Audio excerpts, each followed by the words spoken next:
I would add my words of greetings to all of you who are here today, especially to those who might be visiting with us. We're doubly honored that you're here. It's good to see several of our own members able to be back, but we still have some who are away from us. So let's do what we can to encourage them and to keep them in our prayers from day to day. We should be praying daily for each other, for the church, and for all that we know of and can have in mind that might be ill. Let's do what we can to keep them before God in our prayers. It's been a good week, I hope, for you, and we have just begun a new week. This is the first day of the week. And it's always a special day. Every day is the Lord's day, of course. He's created, given us this time upon earth, and we're taught to number our days, and let's make the most of every single one. Went shopping the other day with Miss Barbara at Walmart, and she bought a lot of canned stuff. They had it on sale that day, a particular soup that she utilizes quite a bit in meal making, and it was a special, I don't know, it wasn't the blue light special like they used to have at Kmart, but it was on sale. So she bought several cans, and when I got to taking them out of the vehicle in the house, I thought I never was going to get all the cans taken in. But I remember, of course, the old glass cans as we used to call them. They were sometimes called jars, and you had different sizes: pints, quarts, half gallons, and gallons. I've got several of all of those. Some of them are very old, and I remember carrying water in them from the spring up to the house, and so they come in handy. Glass is easily broken, so they started putting things in tin cans. Today I want to talk to you about cans in reference to the statement that Paul made when he said in Philippians 4:13, I can do all things through Christ who strengthens me. We live in a rather pessimistic world. There are a lot of people who are down on their luck, down on themselves, and down on God. They don't know anything about the God who created them. Many of them don't. We live in a nation that was based upon the principles of God's Word. And when you go back and study the history of this nation, you realize that in God we trust was put on our money to help us to remember that it is God who blesses us. Now people trust in their money instead of trusting in God. We've turned it all around, got it all backwards. We must continue to put our trust in God and realize that through His Son, Jesus Christ, we have hope in this life that will be fulfilled in that which is to come. But a lot of that hinges on the attitude of heart and mind that we develop and maintain. It is by faith that we please God. It is impossible to be pleasing to Him if we do not have faith in Him. God has made precious promises. He can deliver on those promises. We may make promises to one another and not deliver on them, maybe not even able to fulfill some of them. physically. But we say, oh yes, I'll do this. But we don't deliver. God will deliver on His promises. Those promises can be trusted.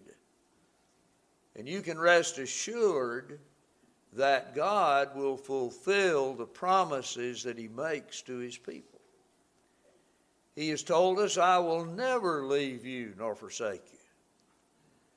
But a lot of us have trouble really believing that and living our lives in view of that. Let's think about this I can attitude. Let's try to develop a greater spirit of optimism.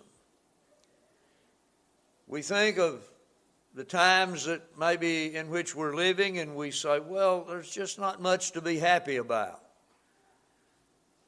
But there are so many blessings. The blessings of God are still available. As long as life continues, those blessings will be available through His Son.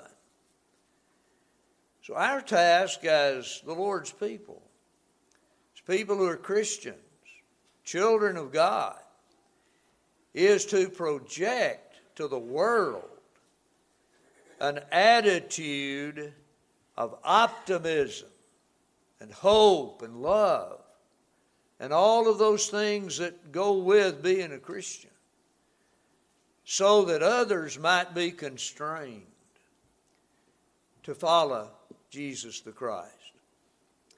We have a lot of examples of people in the Bible who had I can't-itis, I guess you could call it, or we can't-itis. We can't do this. I can't do that, this. You've asked me to do the impossible. And I want us to consider for a few minutes some of those examples and try to draw some lessons from them. Do you remember the children of Israel in the wilderness back in Exodus 14?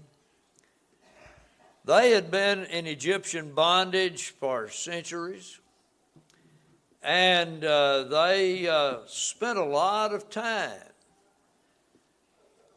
working as slaves. And God raised up Moses. And Moses was going to be the deliverer that would lead the children of Israel out of Egyptian bondage. You remember that story, probably studied it in Bible class when you were very, very young. Maybe Mom and Dad read it to you in your Bible stories at night. I remember studying it in Bible class at Antioch, talking about Moses and how great he was. You remember how his life is divided into 40-year segments, how he was blessed with great health, physical health and strength, good eyesight.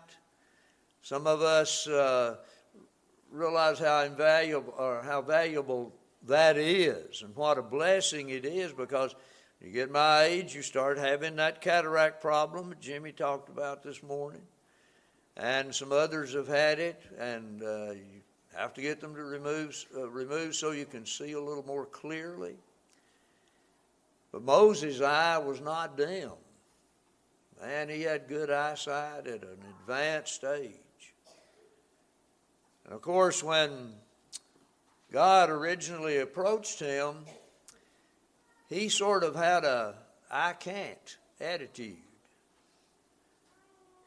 But God changed that attitude. Every excuse that Moses made, God said, I can take care of that. When he said, I can't talk very well, he said, I'll send Aaron with you. Evidently, Aaron was the talker in the family. And so, you know the story. Moses ended up going back to Egypt after fleeing the scene. And he went back and told Pharaoh, God has told me that you're to let my people go.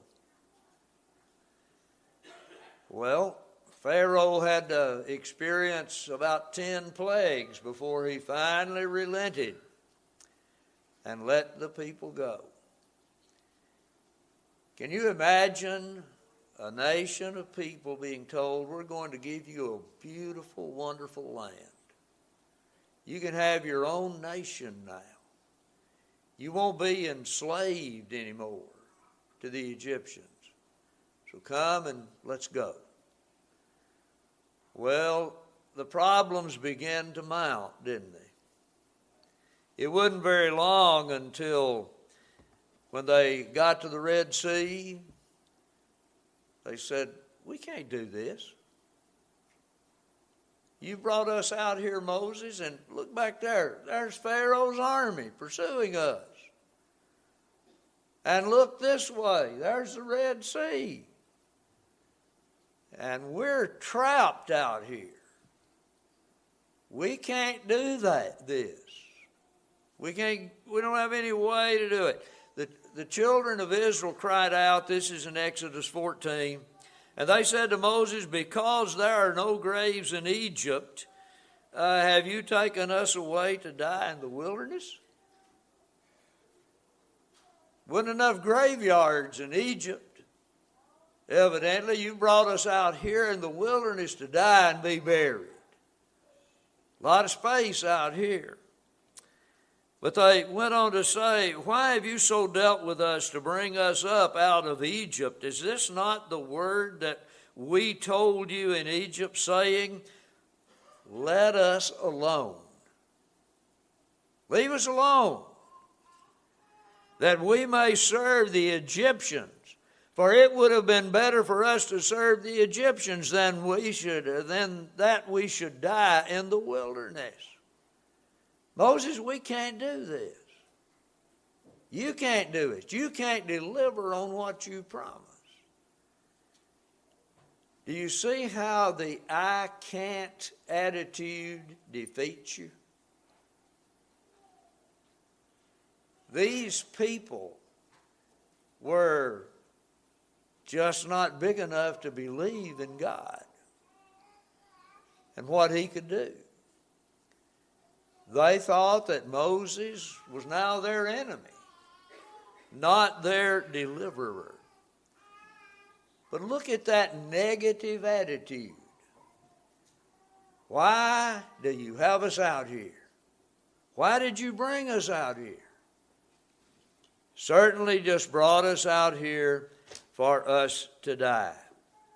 So, you go a bit further, and you will find that this people continued to be bothered by this, I can't do it, or we can't do it. You'll find in the case of the 10 spies over in the book of Numbers that there are some problems that arises. When the spies go and spy out the land, they come back with 10 of them with an evil report. 2 of the spies says, we can do it. We can do it. But there were 10 who said, oh no.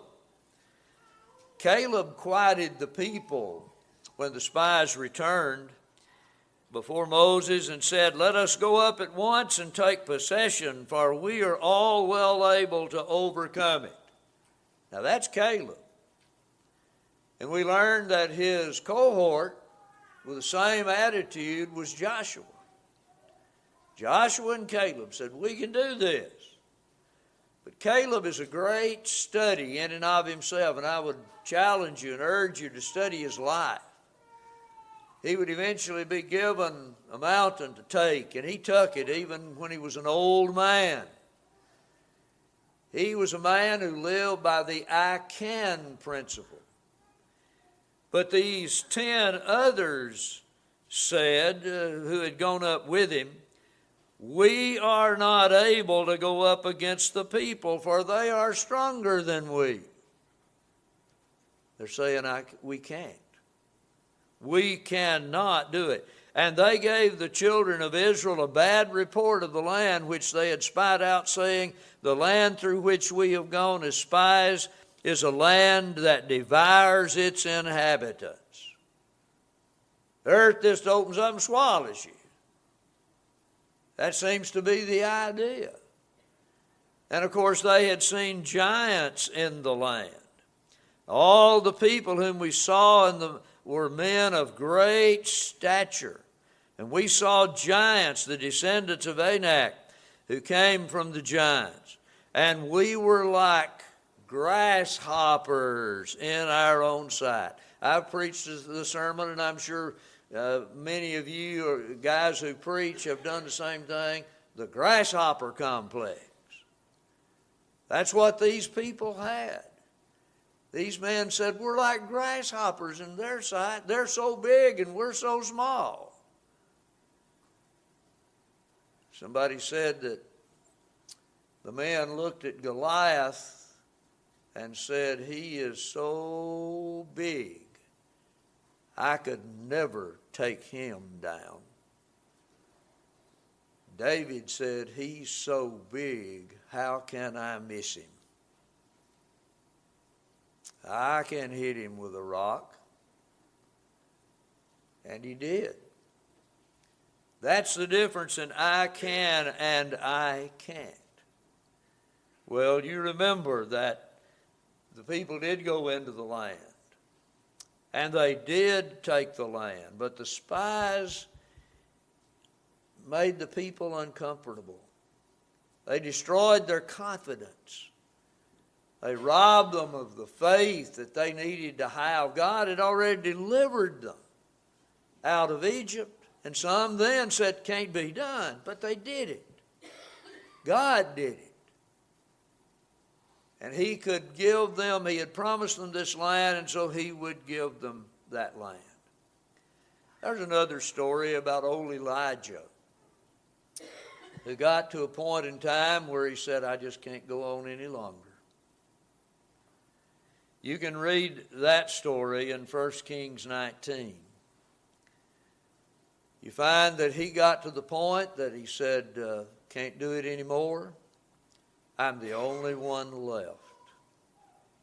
Do you ever feel like that sometimes?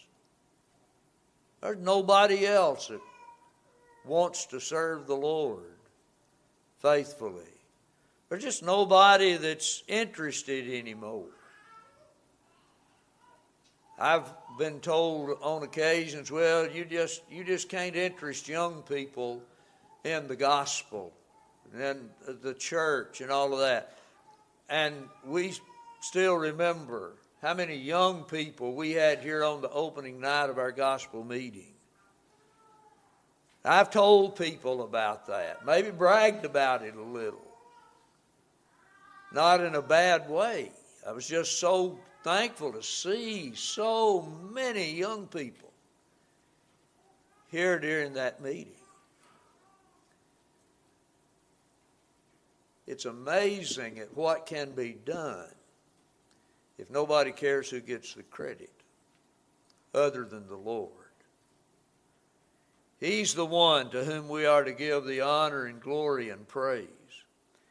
But Elijah said, I'm the only one left. I just can't do it by myself. But we must remember that God's work depends on each one of us doing what we can with what we have, where we are, for as long as we live. When we do that, the cause of Christ will continue to grow. But Elijah's attitude should not take us over. The Lord revealed to him there's still thousands of people who have not bowed their knee to Baal. There's still good people in our world today. Well, I misspoke. In God's world today. It's not our world. It's His world. And we need to seek to do His will. And then there's the 1-talent man. Who can forget him?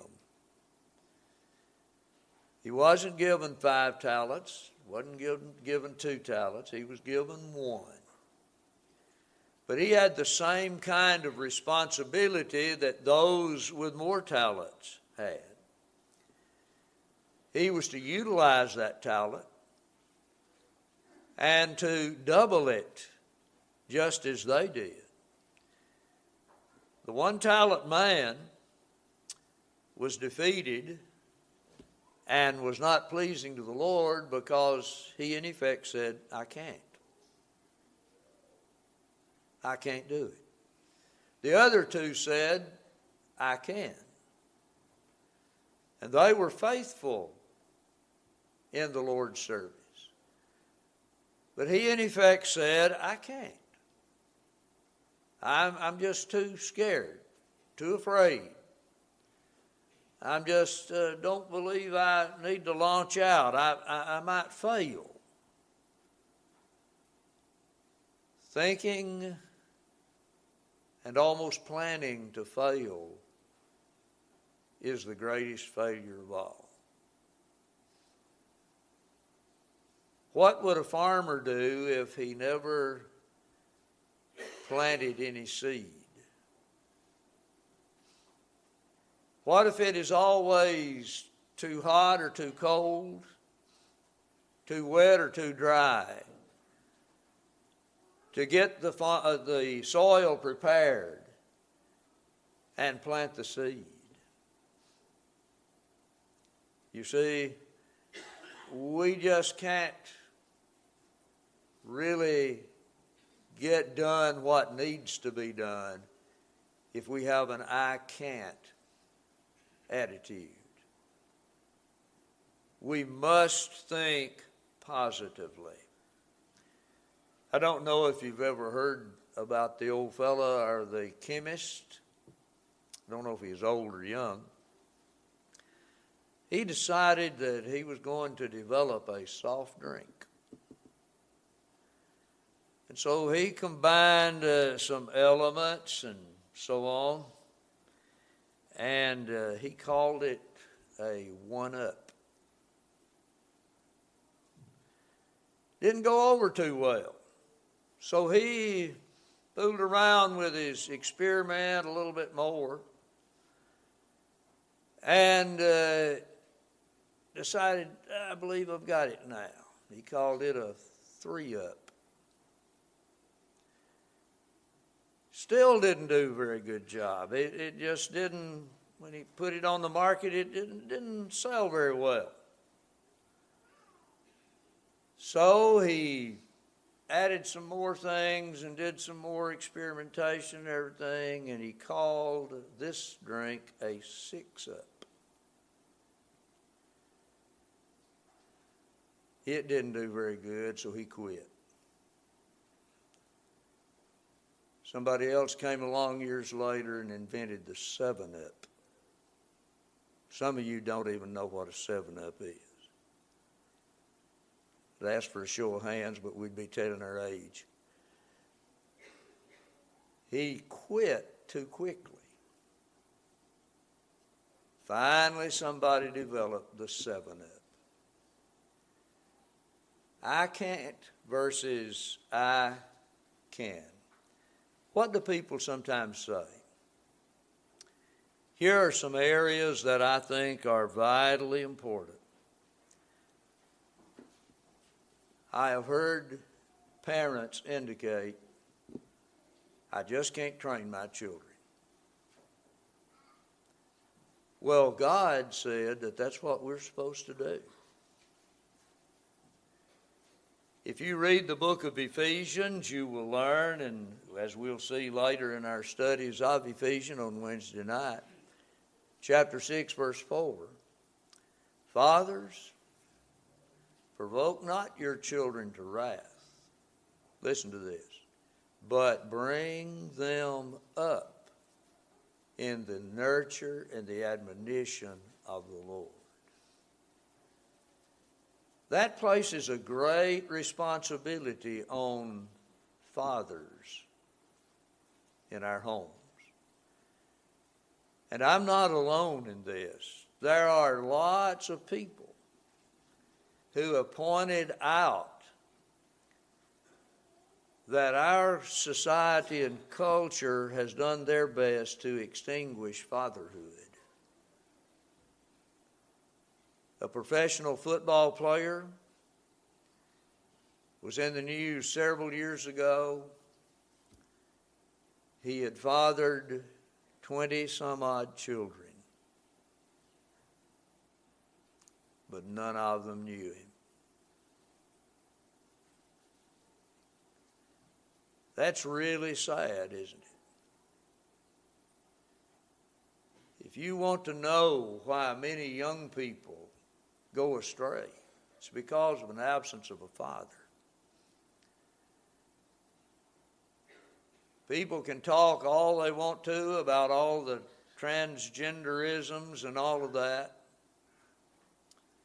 And I have learned recently that there's supposedly more than 20 different genders of human beings.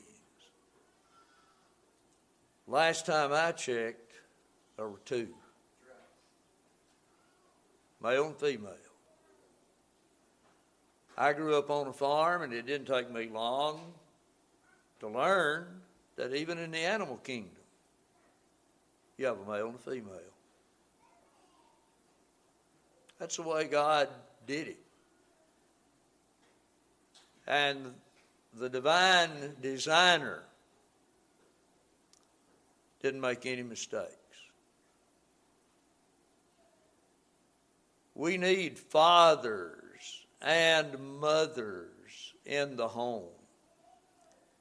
We emphasize the virtuous woman from Proverbs 31, beautiful passage, which is a tribute to womanhood, to mothers in particular, the role that they have within the home.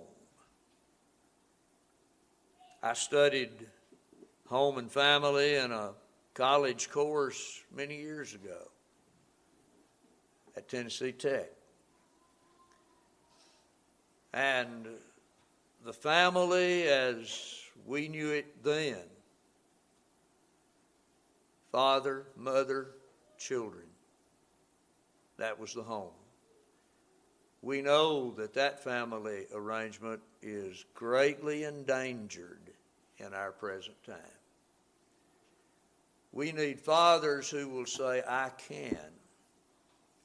I will rear my sons and daughters in the nurture and the admonition of the Lord. And we need mothers who will say, yes, we can. I'll be there to help. And godly fathers will provide an example of who and what a man is. And godly mothers will provide an example of who a mother, a wife, a homemaker is. And that way we can ensure that it is passed down. Pass it down by bringing them up in the nurture and the admonition of the Lord. And then there are those who say, I just can't live the Christian life. I'm afraid to begin because I might make a mistake. Why would you ever begin anything then? Why would you begin to build a house? Why would you begin to cook a meal? Why would you begin to sit down and watch TV? Because you might have a heart attack sitting there in the chair. There's all kinds of things that could happen. But we must use our time wisely and redeem it, as Paul told the Ephesian brethren. To use it in a valuable way. In Romans chapter 12, there's some strong words that all of us need to read. Paul said in verses 1 and 2, I beseech you therefore, brethren, by the mercies of God, that you present your bodies a living sacrifice, holy and acceptable unto God, which is your reasonable service. And be not conformed to this world, but be you transformed by the renewing of your mind, that you may prove what is that good and acceptable and perfect will of God. Now there's a challenge. Paul is saying you can do this. It can be done because Paul did it. Even in spite of his thorn in the flesh, about which Jimmy talked this morning. But we need to take those things to heart. Say, yes, I can do this. And then there are those who say, well, I just can't teach anybody else the gospel. Not if you never prepare yourself. Not if you ever do not ever make an effort to do it. You might be surprised how much good could be done just by asking someone, are you a Christian?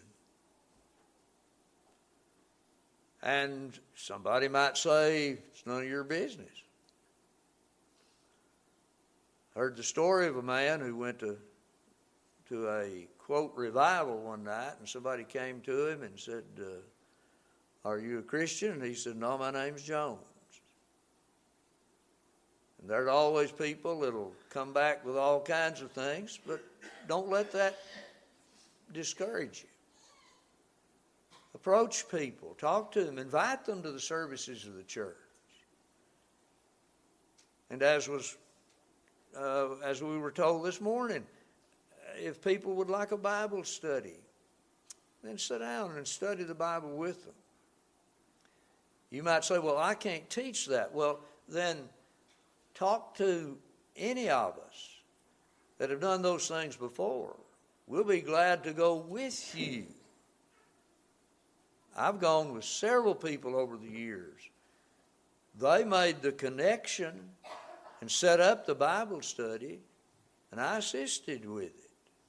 Or maybe an elder or a deacon assisted with it. There are people who can do that, and then it won't be long, you'll be doing it on your own. You ladies can do that with your lady friends. There's all kinds of opportunities out there. We can do these things. 3 passages from Paul's pen I leave with you. Paul said, I can do all things through Christ who strengthens me. That was in our reading in our text in Philippians 4. I can do all things through Christ who strengthens me. We saw in our Bible study this morning that Paul had his thorn in the flesh, 2 Corinthians chapter 12. But he said, I'm going to keep on. We all may have a thorn in the flesh of sorts. I've told the story before, and some of you may have heard it, about a man in Indianapolis, Indiana, who had a tremendous stuttering problem. And there were those who sometimes would try to help him out. Don't do that when you're talking to someone who stutters. Just be patient and let them. They'll finally get it out. But he would set up Bible studies with people. And the preacher or one of the elders would go with him, and they would show the Jewel Miller film strips. But Brother Rothrock, that was his name. Never heard that name before or after. He would always go with the one that was going to show the film strips. And he would be the one who had made the connection with this person. He didn't let something that would have kept a lot of people from doing anything in the Lord's church hold him back. He said, I can. and I will. And he did. We need to have that same attitude. When Paul wrote to Timothy and Titus, you remember that he often encouraged them as young preachers about what to do and what not to do. But I want you to look at Paul's statement to Timothy in 2 Timothy chapter 1, where he said in verse 12, "For the which cause I also suffer these things." He had talked about being an apostle and all of that, and a teacher of the Gentiles. But he said, "Nevertheless, I am not ashamed, for I know whom I have believed, and I am persuaded that he is able to keep that which I have committed unto him against that day." Notice, Paul was not ashamed. He was committed, and he had great faith. "I know whom I have believed." He was of great persuasion. He had the persuasion that God was able to keep him in his service. So that's the kind of attitude that all of us need. There are lots of excuses that people make. I've heard my share of them through the years. All kinds of excuses. But, you know, many of them began with the words, "I can't. I can't." When you're pressed a little bit, why can't you? Well, I just can't. And we convince ourselves that we can't when we should be saying, "I can. I will." God doesn't accept excuses. He'll not accept them on Judgment Day either. Don't depend on your excuses to get you through. Let's stop making excuses and get busy in the work of the Lord. If you're not a faithful Christian, you can be restored. As somehow just in the last several weeks, we can always ask for prayers. And we can form a network, if you please, that will help us all to be strengthened in the faith. But whatever you do, don't live by the philosophy, "I can't." Rather say, "I can." Success in whatever realm of life you're thinking about, but especially the Christian life, success comes in cans. Not a tin can, not a glass can, but it comes in our saying, "I can, with the help of the Lord, do this." We can, with the help of the Lord, do that. So let's take that attitude in approaching life. If you've never obeyed the gospel, Jesus tells you what to do. "He that believeth and is baptized shall be saved." Mark 16, 15, and 16. That faith, that belief comes by hearing. Romans 10, 17. It is followed by repentance, where we change our mind about life and how we're going to live and our service to God. Then we obey, we submit to be baptized into Christ, wherein salvation can be found. If you've never done that, we'll be glad to assist you. Come if you're subject as we stand and as we sing.